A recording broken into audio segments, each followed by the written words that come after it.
for filmmakers who think that they just sign up on the website and they upload their film and then go out for a beer, like what?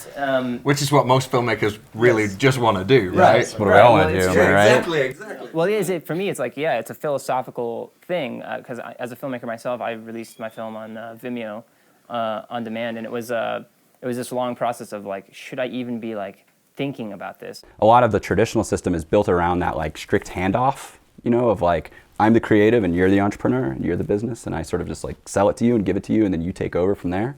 But that's like pretending in a world where the business side, that distributor knows the audience better than you do, that they know the market better than you do. But now, because you're able to actually talk with your fans, you're actually not creating something in a vacuum.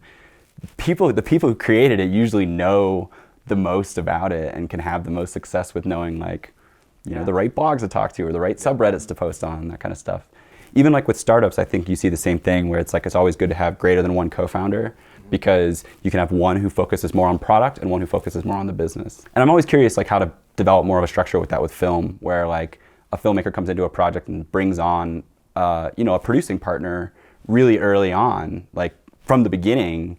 And from the beginning, there's someone thinking about the audience development and the marketing and the release strategy, and then someone who's focusing really just on the product, right? It's like a co-founder. It's a co-founder, yeah.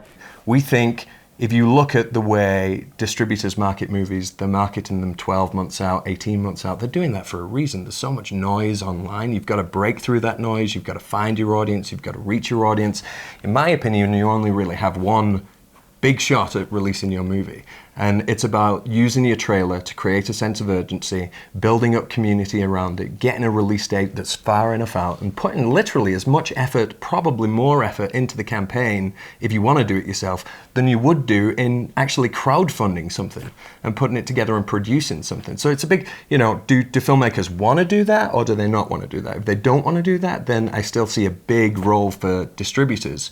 And the evolution of distributors for me is more marketing companies. Yep, because, you know, you've got Quiver, you've got all of us lot. You can get your stuff online really, really easy these days, but it doesn't mean that people are going to know it's there. You know, it's a combined effort, and Vimeo will get behind a film and promote it. But what we like to do is identify someone a filmmaker or a distributor who's putting the effort in and getting it out there, and then what we try and do is amplify what they're doing and put our weight behind that so that we can increase that effort. And if the filmmaker's not doing anything, or the distributor's not doing anything, then it doesn't make sense, because it's got to be a collaboration, it's got to be a partnership, and we've got to work together to make a big hit. You can look at every other industry and see that evolution of the creative class of requiring more entrepreneurship, essentially, where like you look at, you know, the music business, and it was the same thing where it used to be that you would just like play enough shows until an A&R rep found you, and then you get signed to a deal, and then they would essentially do all the work of putting it out there and getting radio play. Yeah.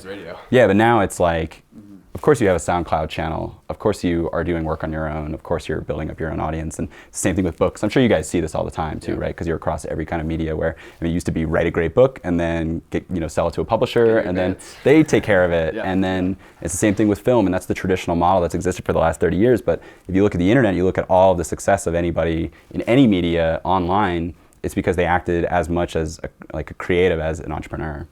And we're seeing the paradigm shift around that, where people are realizing that the value of the customer is actually much more than the transaction. So someone might pay $9 for your film, but if you have their email address and you have 3 more films coming out in the next 2 years that are similar genres, the LTV of that email address is much more than the $7 cut you get from iTunes. It could be $21, $28. If you upsell them on other stuff, it could be $50 to get that emameil address versus just pushing people to iTunes. Yeah, and the email address is just a proxy for the relationship. Exactly. And it's kind of like, that's the thing that we've seen as our bread and butter is, I mean, with film it's particularly difficult, like a feature-length film, 90 minutes long, like you're not going to make one every month, but particularly people doing like web series or short-form video, we've seen a lot of success because they're actually able to like build a repeat business where it'll be, 80% of the customers on your new release had bought something from you previously. And you're just rolling each release into something else. And you can only do that if you actually have a relationship there.